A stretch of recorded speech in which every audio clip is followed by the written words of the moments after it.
அண்மை செய்தியை பார்த்து வருகிறோம்.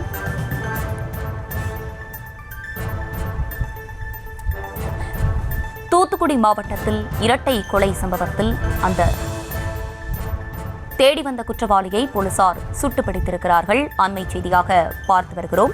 கூடுதல் விவரங்களோடு இணைகிறார் செய்தியாளர் முத்துராமன். முத்துராமன், வணக்கம். இந்த சம்பவம் குறித்தான விரிவான விவரங்கள். வணக்கம்.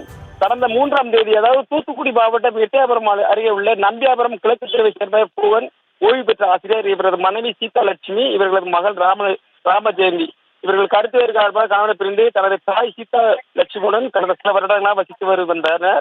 இந்நிலையில் நேற்று ராமலட்சுமியும், அதாவது கடந்த 3 நாட்களுக்கு முன்பு அந்த இருவரும் வீட்டில் இருக்கும் பொழுது சடலமாக கடந்தவுடன் அக்கம் பக்கத்தில் போலீசாருக்கு தகவல் தெரிவித்து பல மணி நேரம் பின்பு உடலை எடுத்தனர்.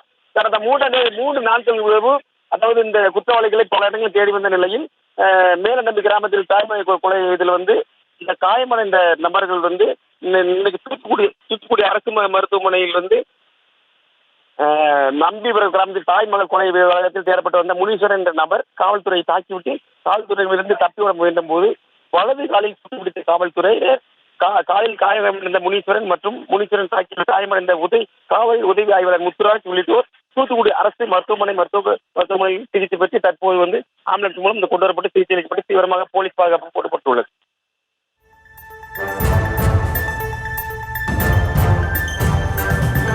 விவரங்களுக்கு நன்றி முத்துராமன்.